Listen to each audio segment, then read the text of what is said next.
campaign plan for the global war on terrorism. He authored the first theater nuclear war plan and served as the vice commander of America's largest airborne intelligence wing. Colonel Rob Maness is a true American hero.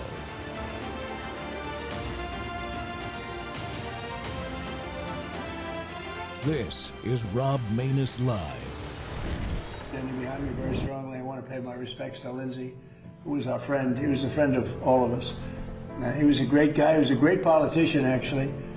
And it's hard to believe he's gone. He spoke to me just before he passed away, just to say hello. He got back. He felt fine. He was a little tired. And then this whole thing happened. And it's, boy, it's tough. So the flags are at half-mast until Saturday evening, which is an extended period of time, you know, generally speaking, but I think he deserves it. And he's a fantastic person. He was a fantastic man. He was actually a great politician. He got along with almost everybody. And when he didn't get along, they knew it. He was tough, but he was a good man. He was very much in favor of the Save America Act. He called me about that. We were talking about that and some other things, but he just felt tired. But he felt fine, and then this horrible thing happened just a short time afterwards. So it was terrible. I just want to pay our respects. Mr. President. I made a show. It's Training Tuesday, and we're live on Worldview Tube and our X Spaces simulcast. Well, life is unpredictable, folks. In a flash, South Carolina and America has lost its senior United States senator from that state. Lindsey Graham passed away suddenly in the entire state, and really the whole country is reeling from the news. Our thoughts and prayers go out to Senator Graham's family and his staff and every South Carolinian who counted on him for more than 2 decades. Mr. Graham was a veteran, a retired colonel who brought that same sense of duty to the Senate. He fought hard on national security and foreign policy, and whether you agreed with him on every issue or not, you knew where he was standing. And as the president just said, this is a big loss.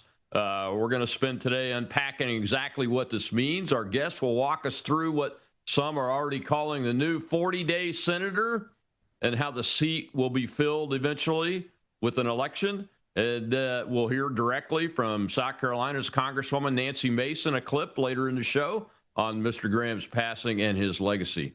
And finally, we'll discuss something that Will Cain highlighted yesterday, and that is that Senator Graham was one of the few politicians who didn't get rich off his office. He left public service the same way he came in. To help us break all this down from a strong conservative perspective, I'm joined live right now by South Carolina native and Republican political expert, Chad Caton, the National Field Director for the Conservative Caucus. Chad, welcome back to the show. Thank you, Colonel. It's good to be here. Yeah, I wanted to get your take. You know, look, I was not necessarily a fan of Senator Graham all the time. That makes two of us. We disagreed. Matter of fact, I came across a clip from 2019 with me yelling at him from years ago when we first started this show about the FISA court law and those kind of things. He was on the Judiciary Committee. But you can't say he didn't love this country. It didn't work very hard for it, can you? Well, I have to put a caveat out there too, because Lindsey and I have been fierce political enemies, if you will, and we've gone after each other. You know, him more as a sitting senior senator, he would do it with his team, or you know, within the state, and you know how politics is, especially in South Carolina. It's a blood sport, and. Mm-hmm. I've actually been attacked online because I have talked so much about Lindsey and how I felt that he needed to be removed from office in comparison to what's going on with the MAGA movement and where we're heading with this party. That being said, you know, I'm being attacked because I said I wish all the best, and that's what differentiates us from the left, right? You know, I'm told every day that somebody's going to kill me in Antifa or something else, but we don't do that. And a man lost his life. He had an aortic dissection, which is terrible. And we need to show that empathy. And I am showing that empathy and respect for the senator, but I also have to be honest about my I vehemently disagreed with him on quite a few things in his stature and stance as a very powerful senator. So that being said, South Carolina is in chaos right now. That's for sure. Yeah, yeah. Let's talk about that issue of seeing the difference between its politics versus right now. I mean, the man lost his life out of the blue. It's a big loss for the country and for your state, simply because of that. For one reason, because he was a very powerful senator. I mean, he didn't have a leadership position, but he really wielded a lot more power than a lot of the people in formal leadership positions in the Senate. And he brought a lot of stuff home to South Carolina that you wouldn't otherwise have with a junior senator or somebody less powerful, didn't he? He did, and there's some good caveats here in Horry County, the Myrtle Beach area. He took the old Air Force Base, which you're familiar with, and that runway, and he actually went and got federal money so that we can extend that runway and make it a more viable international airport, which it's grown exponentially. And there's always good things that elected people can do. And here's the way I always explain Lindsey. Lindsey may not have been in leadership, but in the great land of Oz, he was definitely behind the curtain pulling the handles. Oh, absolutely. And you don't have a problem with being respectful during this time of his record, even though, like me, you and I both disagreed with him really vehemently on a lot of things. Sure. Me specifically on Ukraine, the FISA Act, and that kind of stuff. But I don't have a problem with being respectful to him or respectful to his service. I mean, he was an Air Force JAG officer, colonel. National Guard. Had a little bit, a few more months total service than I did, about 33 years, I think. Well, yours was active. His was National Guard. Yeah, but he did volunteer to go to Afghanistan. He sure did. While he was wearing the uniform, not as a senator, but in uniform, to do part of the mission over there. I mean, you gotta give him that. I give him that. I mean, I give him that. But as most military, I think it's important for somebody that did as long as you did, moving your family all over the planet and everything. I think that we need to call balls and strikes. Yes, he was a 33-year Air Force officer in JAG. And I appreciate that service, but I think it's also important, especially to respect to someone like yourself that did this as a career, comparative to 1 week in a month and 2 weeks out of the year. I have nothing wrong with what his service entailed, but as a serviceman, I think it's important that delineation is made. Yeah, absolutely, absolutely. Just like I think it's important people know that he volunteered to go to Afghanistan. I mean, that was not a no risk endeavor. Let's put it that way. It was a low risk for a JAG officer, but yes, it's a no. I appreciate what he's done. I've tried to call balls and strikes again, and I'm not being disparaging to the senator. I'm putting facts out, and those facts are where I'd like to live, and in respect to what he's done for our country. Again, vehemently, I had major battles with this guy, and it got very personal to the point where I was had investigations on me. So all of that being said, and I'm putting it to the side, but I'm not going to not recognize the powerful political operative that he was. And I think that we have to be honest within that. For some people, his ability was a benefit. To others, it was a hindrance, like myself. But nonetheless, we lost our senator. We lost a very powerful senator, and we have a feckless senator in Tim Scott. And I'm praying that we're going to be able to put a good one in. And the biggest thing people don't realize is Lindsey Graham ran South Carolina. It was not the governor. It was not the lieutenant governor. It wasn't the speaker. Lindsey Graham decided what happened in this state 1,000%. He was the kingmaker. And with his sad passing, we have to recognize the opportunity for, and you're seeing it now with people coming out for this race. We don't have a lot of time, and we're going to have to recognize the opportunity we have. And I haven't slept much, and you know that. We're trying to get the right candidates and the right people in the right position so that we can move forward with Donald Trump's agenda and to codify a lot of what Donald Trump has tried to do. Yeah. before we jump into the who's and the wins and all that stuff, from a legacy perspective, both inside South Carolina and nationally, what do you think? What do you think Graham's legacy is going to look like historically now that he's gone from the scene? I think Lindsey Graham is going to have highways named after him. I think you have to remember, there's only been two men in that seat since 1954, and that's Strom Thurmond and Lindsey Graham. So I believe there will probably be a statue somewhere in South Carolina on his behalf. I believe that he will be remembered as the statesman he was. And people have to understand, statesmen are just that. They're very good at politics. And that's why you saw, sad people running against him for years because of his power. That's being a good politician. I mean, call a spade a spade. And I think that he did do good things. He brought Boeing to South Carolina, brought a bunch of jobs.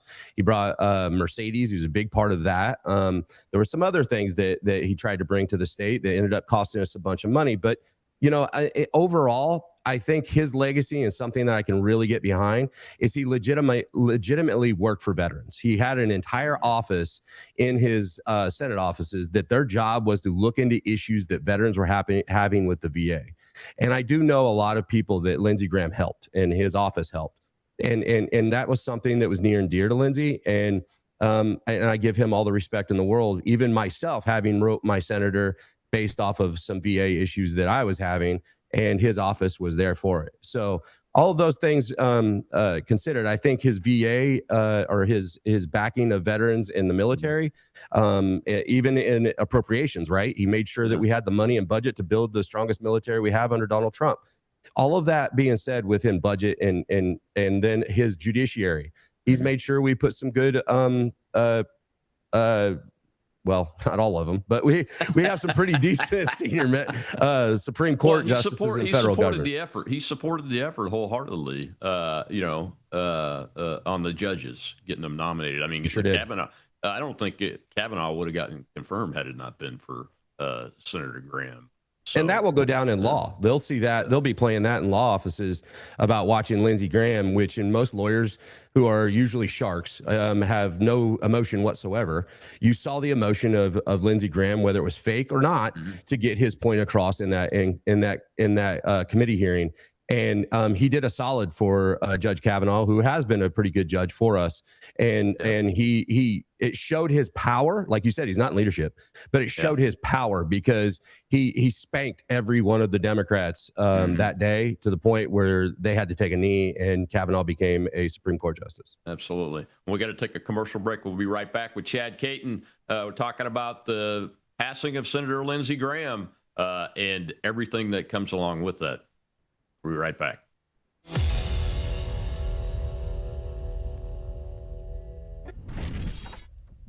Take a look at the water you just poured. It looks clean. It tastes fine. But what's really in it? Lead, fluoride, arsenic, chlorine, pesticides, PFAS forever chemicals, pharmaceutical residues, and bacteria. Every single day, these toxins flow straight from your tap into your glass, into your family. It's time for Sentry H2O from Worldview Water.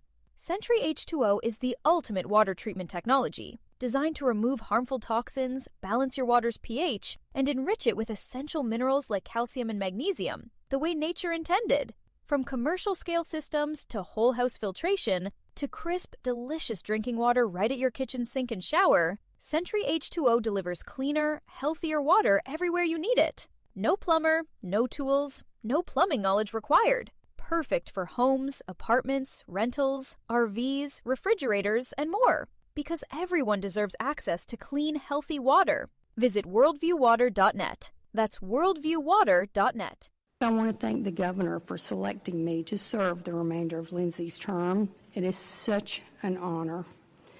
Lindsey has always been there for me, and now I will be there for him.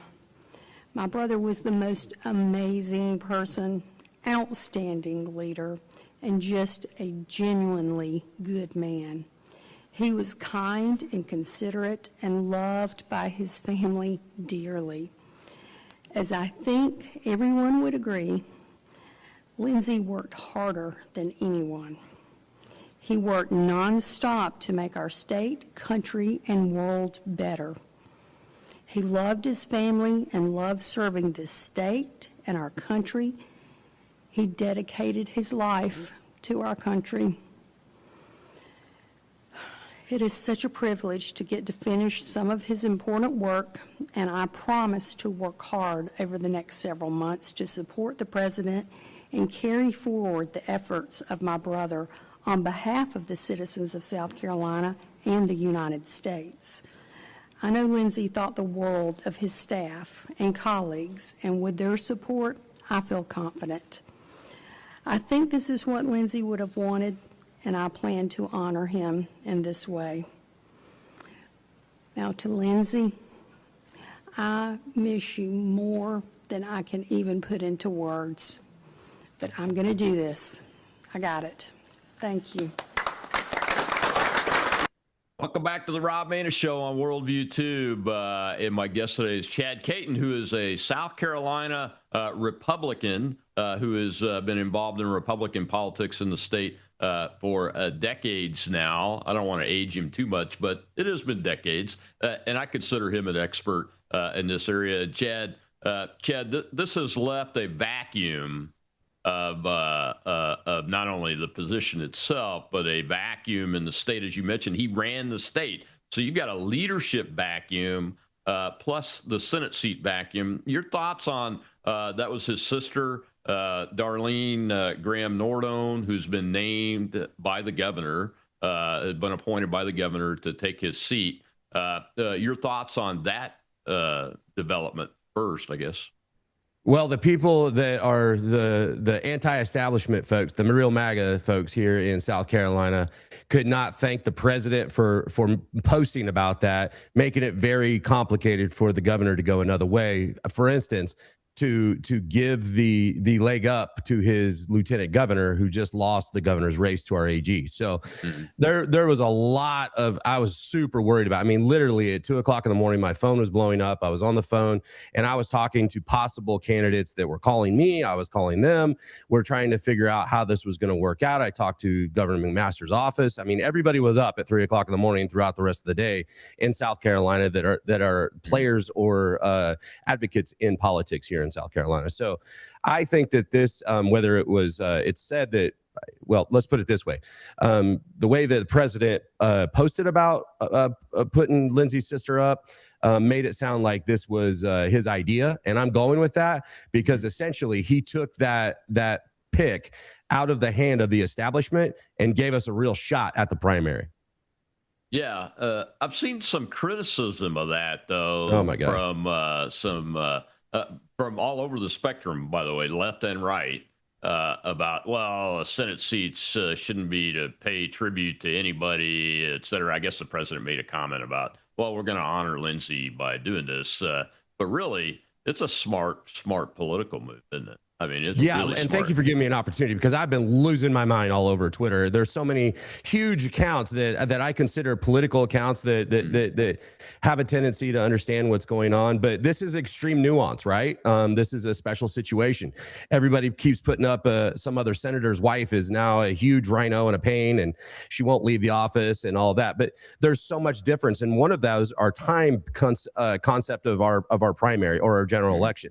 And we've already, it's already been established that she has no interest in running in this primary. So essentially and I'm going to leave it with Trump until I hear differently, because I have a really hard time believing with this opportunity and the way South Carolina was ran that a establishment governor would be like, let's leave it open to the primaries and see what happens. That's not it at all. This was absolutely a Donald Trump play because there was 2 or 3 people he could have put in that Senate seat, himself being one of them, and they would have won handedly because of the incumbent tag put on them. People don't realize that being the incumbent and watching him on Fox News, being the senator that took over, that was appointed for Lindsey, gives all of this new pomp and circumstance to this particular person for an appointment. And what I loved about this is essentially Trump said, why don't we give Lindsey's sister a good 100 some odd days to clean out an office that Lindsey lived in for essentially 30 years. So, or more. And that's the way I look at it. I appreciate the pomp and circumstance. We're looking at anywhere from 40 to 60 session days. The way that Thune's been going, it might be 30 because he keeps giving extra time. And let's be honest, what's really happening in our U.S. Senate, Thune isn't putting anything on the floor. They're not getting any votes. So, I mean, I don't understand the angst of the concept of nepotism when the nepotism actually is not there. The nepotism of a short, and this is a nice thing to give to his sister that Lindsey had to adopt based off of the death of his mother and father within 15 months of each other, and she's going to have that nomenclature of being a senator along with her brother. And people are like, well, that's not what we're supposed to have. I appreciate that, and we should put good people up. But if it would have went the other way, I assure you, you have not got the MAGA Republican that we have the opportunity to put there now. Yeah. Why do you know that we have that opportunity to fill that gap with a MAGA public? Well, I know that I'm a big numbers guy. You know that. Not very good at math, but I can see which one's bigger, right? And at the end of the day, I know that 60 to 70% with an incumbent I after their name in South Carolina in a midterm is pretty much a 60, 70% chance of winning. And we even without a name recognition, because they're going to be listed first as incumbent. And the sad part about that is that it is a huge leg up. You're going to get all the, again, pomp and circumstance of taking this seat from because Lindsey Graham had died, and the news is covering it. They're going to cover who it is. They're going to get plenty of speeches and interviews. That's not fair to a 30-day, basically, primary that we're looking at for the vote to happen August 11th. So by saying she's gonna keep the seat warm and clean out Lindsey's office, excuse me, then there's an opportunity there for the primary to be wide open. Now, there can come the endorsements. We all know that Trump's endorsement is a powerful one, especially in South Carolina. But now it gives Trump the opportunity to actually get somebody that, and I pray to God, and trust me, we're working everywhere we can, because there's some people he endorses. And if I had any issue with Trump, it's his endorsements that I think Trump learned at the RNC when Drew McKissick, the South Carolina GOP, showed his rear end in that. And upset the Trump administration. I think that what Trump did by doing this is he took the power out of the cabal. He took it out of the Dixie Democrat Republicans that are running this state, and he said, we're going to make it wide open. And I pray, and I'm working diligently to make sure that the president understands who's actually MAGA and who's not. Yeah, what is the potential slate of potential candidates look like right now? How's it shaping up? Well, you use the right. I'm sorry, Colonel, but you use the right word when you opened your show. There's a vacuum, and when everything is being sucked out that window right now, and there's a whole bunch of people from people that have zero chance but think that this is an opportunity and they don't have to worry about the machine that will come after you in Lindsey Graham. Plus, you also have to understand Lindsey Graham controlled the money in South Carolina when it came to politics. So a lot of people would run against Lindsey with $5 million against his $175 million. You know, he controlled that with Boeing and Mercedes and these other organizations that came in there in these PACs. So with that vacuum, I mean, literally, you could not have used a better word. Like, this is like an airplane losing its window. Everybody's running to that window, trying to plug it up and be the new king. And we're looking at Pam Yvette, I think, is our lieutenant governor who just got spanked in the runoff by our attorney general. Trump kind of did her dirty. He originally had endorsed her for the governor's race. And then when it came to the runoff between her and the AG, he also endorsed Alan Wilson, the AG, which, you know, he said, I like them both, so I'm just going to endorse them both. And that really did dirty. This would be a great way for Trump to make that right. I hope that's not the case, because she lost because she's an abject failure. You also have Mark Lynch, who was second place to Lindsey in the runoff. But I mean, he got spanked by Lindsey then, so I have a hard time believing that everybody's going to be like, this is a good idea now. I really don't think he has much of an opportunity. I think Nancy Mace is real. I think that it's there, and there's a lot of people that have issue with her and in South Carolina because she's pretty hard, but the good table flipper has never hurt. And then you've got the outside person that nobody's really talking about, but is being talked about, is Andre Bauer, the man that was the lieutenant governor for South Carolina. a huge friend of Trump's, and was actually running against Lindsey until he dropped out of the race. And then Trump subsequently named him as the ambassador to Belize. He's been waiting for confirmation. Again, Thune doesn't do anything. So, there's people sitting in the wings here where, if you ask somebody to drop from a race because you think that they actually might beat Lindsey and you need Lindsey for this particular time in your presidency, I would see to me, he checks all the boxes. He's young. He has baggage, but his baggage was based on him being single and a lieutenant governor. Think about that in their dating world. That would probably be pretty interesting. And people want to turn that into something ugly based on the evangelicals here in South Carolina when they vote at 14%. So frankly, I don't care what they think. So, when it comes down to it, the only one that really checks all the boxes and where we want to go moving forward and being about as MAGA as you can be and ready to go on the Senate floor and having the political wherewithal to do the job is Andre Bauer. Nobody's talking about him though, but that's again in those nuances. So we're going to see how this popularity contest works out. But I will say this, it could be Trey Gowdy. Trey Gowdy's getting a whole bunch of push from Tim Scott. I don't see that happening. I think the president recognizes that because Trey has not been very friendly. You've got Mark Sanford. I'm sorry, go ahead. Benghazi. Yeah, Benghazi. You've got Mark Sanford that's raising his ugly head again. And Nikki Haley, which is just hilarious to me, but because she couldn't be more of a disliked in South Carolina. But I think there could be up to 30 people on this ballot, frankly, in August. But I think ultimately, and I think that's the play that Trump did by Trump saying, hey, why don't you make his sister the senator? Because now it's given him time to work through who he wants to make the next senator of South Carolina. And when Donald Trump puts that endorsement on whoever, that will be the next senator of South Carolina. I hope it's not the Pam Yvette thing. I really, really don't. I really, really hope that's not the case. But I would lean towards Pam Yvette. Okay. Well, we're going to take another break. When we come back, we'll hear from Nancy Mace, the congresswoman from South Carolina, whose name you just heard a few moments ago. We'll be right back.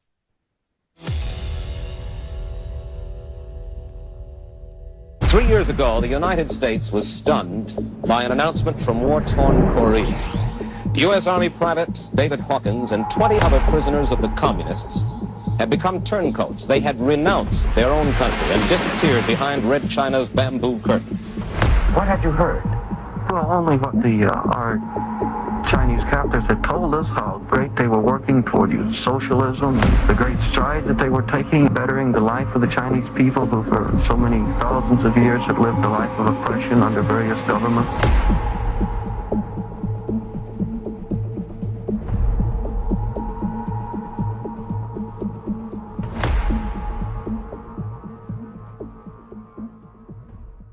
Whether you liked him or not, when he walked into that room, he was ready to fight. The gloves were off, and he loved America, and he loved South Carolina. Now, we didn't always agree, but he had my back when I needed it, and I've had his. I watched him in that spirit of the fight when Justice Kavanaugh was getting confirmed by the Senate. He walked into that room and defended Kavanaugh when he was under an ambush. And that's a fire and fighting spirit that is well known in Lindsey Graham. That'll be his lore, his legacy for an eternity. But I don't think he's replaceable. I don't think he's replaceable. That's Nancy Mace. And my guest today is Chad Caton from South Carolina. He's also the national field director for the Conservative Caucus, very powerful nationwide organization. Chad, you mentioned that she's hard. What does that mean exactly? I know Nancy personally, and I'm sorry. Nancy says what Nancy thinks. She's she's Trump in heels. It's that simple. She doesn't go the popular route. She fights for what she legitimately believes in. Sometimes I wonder if those things correlate between her constituency and what she's actually doing, because some of it seems very personal, especially when it comes to men and women's locker rooms, things like that. But I think that she speaks from that, having been raped herself. She is speaking for the youth of this country, and that's where I really learn to respect her, because I'm also a table flipper. So I appreciate her way of doing it with uncanny and fearless action. And I don't know her to necessarily be against anything specifically. It's just people don't like her tone, and I think that goes along with the fact she's a woman. She's an attractive woman, and I'm not doing the sexist thing, but it just seems like even yesterday when she came out and said I keep trying to get out of this, but they pull me back, and everybody thought that was in bad taste. When in fact, the only person that was being talked about or to run for Lindsey was in fact Nancy Mason. People were saying, you won't even let his Lindsey's body it's still warm, blah blah blah. But what people don't understand is you have to file this week, and you have 30 days to run. Done, so right? We have to talk about this. So I thought that I think she gets a lot of angst from especially females. They seem to, which is ironic, but the females seem to be very headhuntery when it comes to her. And maybe it's a strong female thing. I don't know. But Nancy makes me laugh. And at the end of the day, I like her way of politics, and I like the way that she will stand in that breach when nobody else will, with fearless regard. So Nancy, saying Lindsey can never be replaced. Well, we're going to do it August 11th. So I appreciate that. And I'm somebody that understands what Lindsey's power was about. And for me, it's time for that change. And I wish it would have happened because we had somebody good running instead of the loss of his life. I am no way happy about that. But this is a situation, an opportunity right now for South Carolina to relinquish itself from the Dixie Democrat Republicans, the most liberal conservative supermajority in the nation. So you don't see Mace as a Dixiecrat Republican? Not even close. She's more MAGA than anything else? I don't know if she's more Macy MAGA. I mean, she kind of has her own brand, she kind of goes MAGA. She kind of, goes, she's not a sycophant. Let's say that. She will not just follow because somebody told her to. She stepped out against Trump, and they had their little beef, but I need everybody to recognize there's only two people that have legitimately gone against Trump in regards to reelections or even in the press. And there's only two people that have come out okay on the other side, and that's Lindsey Graham and Nancy Mace. Yeah, good point. That's a very good point. I'm not sure what kind of relationship she has with the president. What about your lieutenant governor? You mentioned her a couple of times in the last segment. What's the issue there? Man. You're really putting me on the spot here. I remember I live in the state, but nonetheless, I don't care. Yes, our lieutenant governor is, the lieutenant governor is somebody that goes and opens businesses, cuts, the red thing saying, welcome to South Carolina, and the business is going to be great here. And she goes around, shakes hands, goes to parties, does speeches. She didn't really do anything. Now, that being said, personally, I can say that in the beginning of her being the lieutenant governor, she did work very closely with me to pass a piece of legislation that we were trying to pass for almost 20 years as firefighters. And that piece of legislation was for the state to actually recognize that we could get cancer from the smoke and the inhalation that we actually had. And it was the presumptive cancer bill that we got passed, and she was a big part of that. So I have to give her credit where that's due personally. And I was having that discussion with her and working to get that passed. But subsequently after that, I just feel like it's a I need the next position type thing. She's also from Ohio. She has a large accounting company that she dabbled in and played in the DEI game for quite a bit. So it kind of feels like she talks out of both sides of her mouth when it comes to true policy. She's likable, but I don't take her as strong in any way, shape, or form to represent one of the strongest states in the United States, be it South Carolina in our Senate House. So that being said, I don't think she's cut for this job. And I think that South Carolina people recognize that also. That's why they didn't vote for her for governor.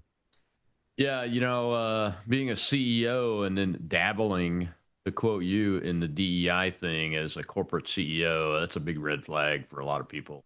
It is. And South Carolina ain't big on the carpetbagger thing, because when it comes to the lieutenant governor, we don't really vote for that person. They're picked by their running mate. And she hit a lot of the things that she's very soft. She doesn't come across as somebody that is overtly rude or a table flipper or anything like that. She kind of goes along to get along, and she is a nice lady. But we just lost a powerhouse in the Senate that whether we liked him or not, he was able to get things done, and Trump knew that. I think we need to replace somebody with a MAGA South Carolinian that's going to go up there and flip the table in the Senate, because we know the Senate's a problem for us as Republicans right now. So she's not it, though.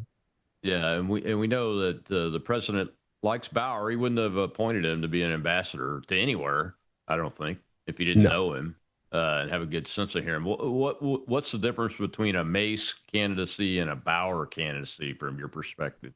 Great question. Mace is kind of ass on fire kind of thing, and then you have Andre Bauer, who is extremely articulate, very well spoken, understands his point, and doesn't. We have politicians that argue their points, but none of it makes any sense. He's very good at that. He brings people along. He's the people's lieutenant governor. He was very involved in things that were important to him in South Carolina and important to the constituency. He actually was the guy that was on CNN prior to Jennings going on CNN and being the Republican voice in those roundtables. That was Andre Bauer for years after he became a lieutenant governor. So he obviously is willing to and able and has the ability to stand up to the radical left that's moving here exponentially from New York because they can't afford to live. Oh, they're moving to South Carolina instead of Florida. I thought they were all going to Florida. You can't get insurance, and South Carolina is the fastest. Horry County, where I live, is the fastest growing real estate market in the United States for the last 4 or 5 years, and that's because the boomers are retiring and they're taking their retirement and moving where they don't have to pay near as much for their property taxes or any at all, because they get to. We have a thing here where you are. You don't have to pay property taxes after 65. So Homestead Act. So. Yeah. They come here, they don't have to pay the property taxes, the exuberant ones that they pay in New York or Boston or wherever, and they're coming down here and they're bringing their politics with them, unfortunately. Yeah, we don't need them to bring their voting for the Mondani communist Islamist types with them, do we? No. And when we had the No Kings rallies here, my wife and I loved to go up there and troll them with a big speaker. And the last time the first time they ever did it, there was maybe 200 people there, and they were your typical. The last time we did it, which was actually our wedding anniversary, and I said, for our wedding anniversary, we're going to go troll the No Kings rally. She thought it was great. Elizabeth did. And we went out there in my truck and a big old speaker, and there was probably 2,000 people there then. So, and that's that. They're saying 80 people moved to Horry County, South Carolina from up north daily. So as you can tell, we are going to be the Florida purple when they had their generation all moved to Florida after they retired. And South Carolina and North Carolina are dealing with that right now. Well, it's a struggle for the southern states, not necessarily Florida, except for the northern part of it, because, they're from the old South, and you got a lot of former Democrats changed to R. And I know people don't realize, they think that's old history, but that's really not old history. I mean, Mississippi's Republicans have only controlled the legislature for a little bit over a decade. That's because the Dixie Democrat followed themselves. And my senator, Luke Rankin, who at one point had the lowest rated conservative voting rated per CPAC at 22% conservative voting as a Republican. And he's the third most powerful man in the Senate. He actually is the one that chooses all of our judges with this crazy judge merit selection committee instead of us actually, because us and Virginia are the only two states that appoints our judges, which is ridiculous. And this guy's an absolute Democrat. He actually wrote a letter to his constituents saying, because of redistricting, I have to now run as a Republican. And he hasn't changed his stripes at all. He is every bit of a Democrat. And then the one in North Myrtle Beach was also a Democrat, and he now carries an R. That's why we have the most liberal conservative supermajority on the planet in South Carolina. But the people of South Carolina are red, red, red. They just don't pay attention to the nuances that I argue all the time. Play the game, learn the game, play it better, then you can kick their butt. We just go with the next shiny object and vote for them because they have an R after the name. It's sad. Yeah, and Republicans, we love our incumbents, man. It's tough to get a Republican it is so ridiculous. Out. You don't see very often like what just happened up in the Northeast, where Mondani's communist slate all defeated these very powerful, and when I say powerful, I mean very well-funded incumbents like Dan Goldman. I mean, I was very surprised that they were able to pull that off. It's just a very different story when you're talking about Republicans. And the Democrats that have switched over, they love it. because they get to keep their power, and it happens all the time in the South. We got to take our last break, Chad. When we come back, I think we'll see another clip, obviously, but it's about Graham's wealth. This one pleasantly surprised me. I want to get your take on it. We'll be right back with Chad Caton on Worldview Tube.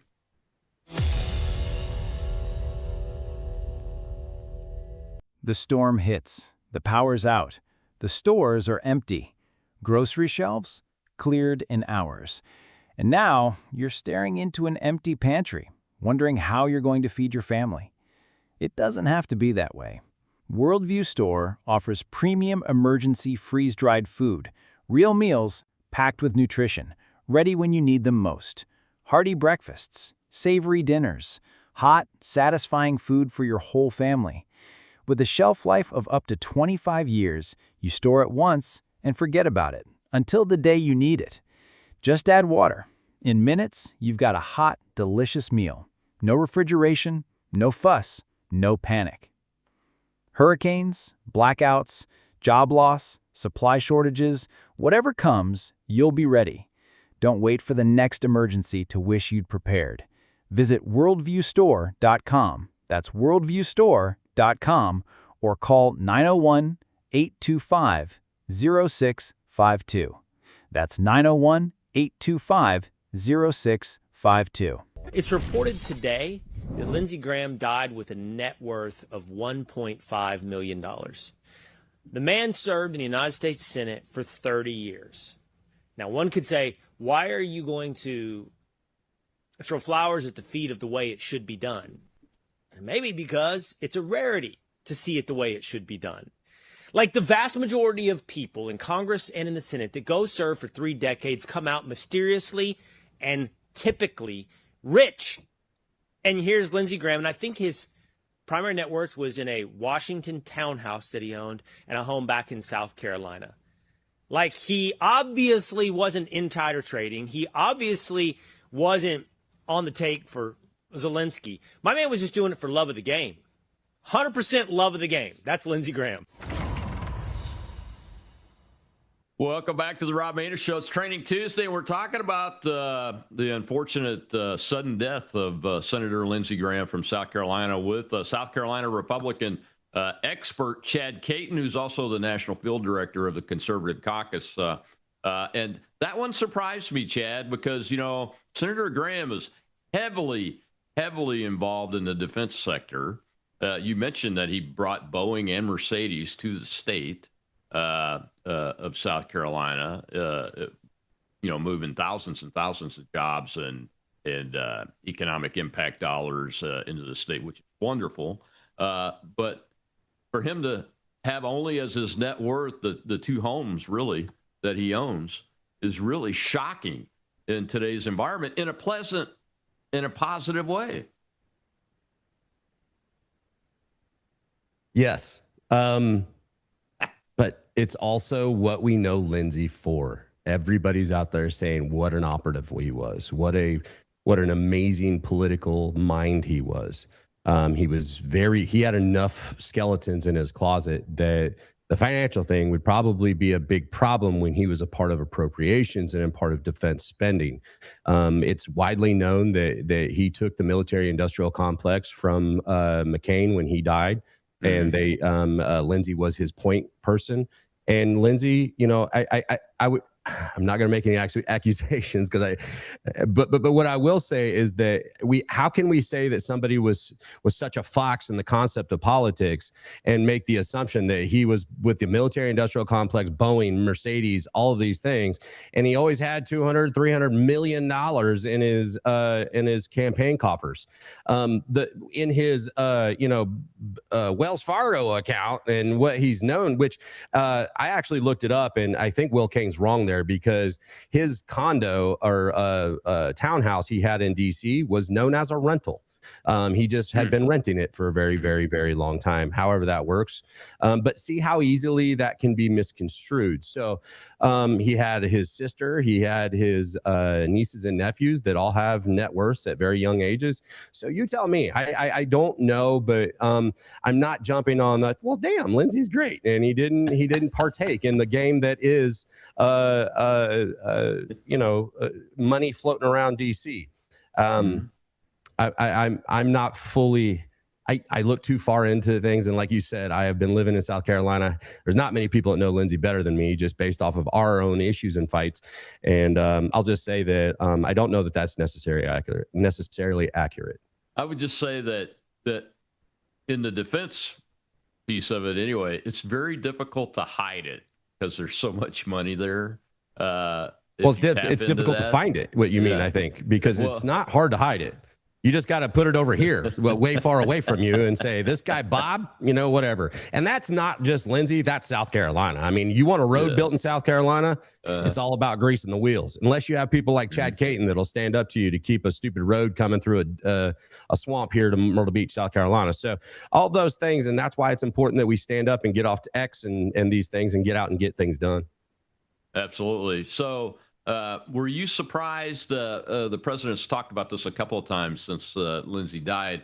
Is that in the last conversation they had together that he said, "I think we've got the Save America Act passed," something to that effect. Were you surprised by that? No, and let me tell you why. Because Lindsey had to give a lot of collateral to get rid of Andre Bauer out of the Senate race, then run against Mark Lynch, which got 28% of the vote. It wasn't really fair. Trump knew that Andre could bring a real fight to Lindsey. And we have a real Democrat challenger, a doctor lady that I'm not gonna say her name because I don't like her, but she's viable. She's a viable candidate for the seat. So all of that being said, ultimately, I think that where we're going in the direction of this particular primary is going to be important. It's just hard how it's going to be worked out. Yeah, I mean that one surprised me a little bit. I mean, you're a Senate kind of watcher too. You've mentioned Thune a couple of times. I just don't see the path unless Thune changes his tune, so to speak. Well, they're going to do it under rhyme, but it did. Yeah, Lindsey's whole goal was he was going to do it through this military spending act or this bill, and he basically what he was going to do was. He was going to say that I'm connecting it to this and force Thune to deal with the Save America Act. That's already set up. If it's true from what Lindsey said, then I think it won't be hard for, say, his sister to, and again, we play with the emotions of a midterm, and everybody's kind of looking at the sister of Lindsey Graham trying to pass this, and Trump's doing a great job saying, well, if you guys want to, respect your friend Lindsey, then you should pass the SAVE Act because he was doing this, through appropriations. So I think that we're 50-50 right now. It's all going to be determinant on how, if we don't get the SAVE Act, then we know that there are Republicans out there that are working specifically with the Democrats, and they're worried about keeping the establishment in play. There shouldn't be a reason now, especially on the emotional side of somebody like Lindsey Graham and his sister and this particular bill, the spending bill, that they want to connect it to. Yeah, and I think some people are worried about her, but tell folks how the staffs are important. And his staff didn't die. No. Well, here's the thing. I tell everybody she's got roughly 40, 60 session days. Again, and Thune could make that 10, the way they keep taking vacations. Yeah. And at the same time, let's be honest, the Senate is feckless. They're not doing anything. So the idea that this is some kind of nepotism thing and she's going to just be another Lindsey 2.0 is really not fair in any way, shape, or form if you look at those nuances. So I don't really see where that's going to go. I don't see why people are mad about it. And again, I thought it was based on the primary and the opportunity for Trump to have a MAGA Republican. This was a brilliant move. And now we're going to see the emotional side of it to see if the Save America Act is actually passed through this appropriations bill. Yeah, because it's smart. I think Senator Graham attached it to this small spending reconciliation bill. which only requires a 50% majority, right? Yeah, it takes away the 2/3 vote, and we wouldn't need the filibuster because it's a reconciliation bill, right? So come into 50%. We have that with J.D. Vance, even at a close number. So there's going to and people are going to have to go to committee and stand up against this. They're going to have to vote against this. They're going to have to put their name on it. Now, the ones like Cornyn and Tillis that have already been dealt with, they're automatic no's. So they're going to have to figure out how this reconciliation bill comes through and what they get out of it in the long run to see if they can flip those votes and we get the 50% threshold, which I think is possible if it goes the way that Lindsey had it planned and told the president we're good to go on Save America Act. Yeah, I think so. Have Cornyn and Tillis said anything nice about Senator Graham since he passed? Maybe That's the a president really can pull the emotional string on those guys. Yeah, that's a super interesting question. You haven't heard anything from Schumer, which I did a great a post about because I thought it was very telling. Schumer and Lindsey were decent friends. Like they're known up there when they had the big three with McCain and Lieberman and Lindsey. They brought along Schumer. And I find it very interesting on the left how there hasn't been anybody when Lindsey was known and kind of made people like me upset, would work so diligently and give the left what they did. Part of his Kavanaugh argument was Sotomayor and these other judges I voted for. And here you are doing this to Judge Kavanaugh. So he was very central to the left's issues, and he would listen and have that debate, which some of it's okay, but he did a little more than I wanted. But I think it's extremely telling to show that the Democratic Socialists of America are in control of the Democratic Party. And if any of the old war horses like a Schumer goes out and says he was my friend, they're going to be dealt with exponentially. The only one I saw has gone out and said anything about Lindsey is Spartacus himself. Who really has no position anywhere and probably isn't going anywhere. So he didn't have a whole lot to lose. And he kind of was, I'm sure they're letting him do that as the face of the Democrats, saying that Lindsey was a statesman, blah, blah, blah, blah, blah. And he did it smiling while he was on a run, which I thought was in bad taste. But nonetheless, you got it. You haven't heard from Schumer. You haven't even heard from Mitch McConnell, right? He hasn't. I mean, they're buddies. Who? Yeah, that guy. There's a picture out there now that apparently they sat him up and put a shirt on him. But this is extremely telling, both on the right and the left, showing that they're worried about the Democratic Socialists of America making that move or saying anything positive. Yeah, let's just call them what they are. They're the American communists. And Mondami's power stroke that you just saw in New York has to have Schumer shaking in his boots. Oh, it no does. Doubt about it. They know that, and I mean, it was talked about that Schumer is playing nice because he's scared of AOC, which is hilarious to me. But nonetheless, this is how depraved the left has been prostituted into this communist socialist political agenda, and we've seen that with Tim Walz pardoning a illegal immigrant pedophile. Yep. To the point where he was out there and then doubled down saying nothing good is going to happen from sending him out of this country, this illegal that groomed a 10-year-old and raped her multiple times. And he said the reason we pardoned him is because she wrote me a letter. A 10-year-old wrote you a letter, and you're going to take that as a concept of pardoning. That's probably not very good when the idea of grooming is well known, and there is that aspect to where, they may be scared of the CCP. They may be scared of this guy's promenades. So all of that being said, it just shows how depraved, and you've seen it where people are celebrating Lindsey Graham's death on the left and some on the right, which I find disturbing. But nonetheless, here we are. And that just shows where we are as a country and how divided we are and how vitriolic we are to give up our moral senses and look to the concept of death and celebrate it. Yeah, I think that's as we go to close here. I got about 40 seconds left. I just want to say, you and I think, are on the same page about showing respect to Senator Graham, even though we opposed him a lot and very, very vocally and aggressively from a policy perspective. But we're Americans.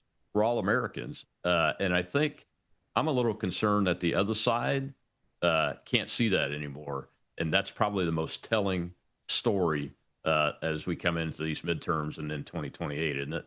Give you the last 10 Yeah. seconds.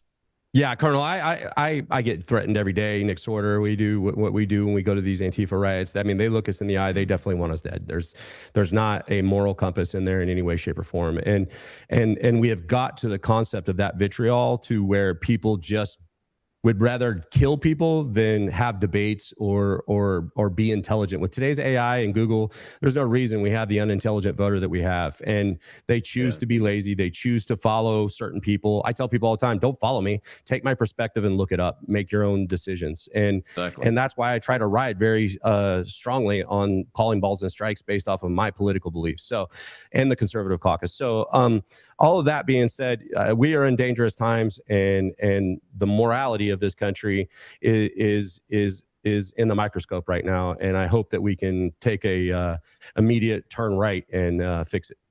Absolutely. Well, Chad, thank you very much for joining me. It's a tough discussion, but it's one that needs to be had, both out of respect for the senator and the pathway of our country and the state of South Carolina moving forward. We appreciate you, man. Thanks a lot. You can follow him at X. I'm fired up too. Chad Caton. Check it out. Tomorrow's Whistleblower Wednesday. We'll see you then.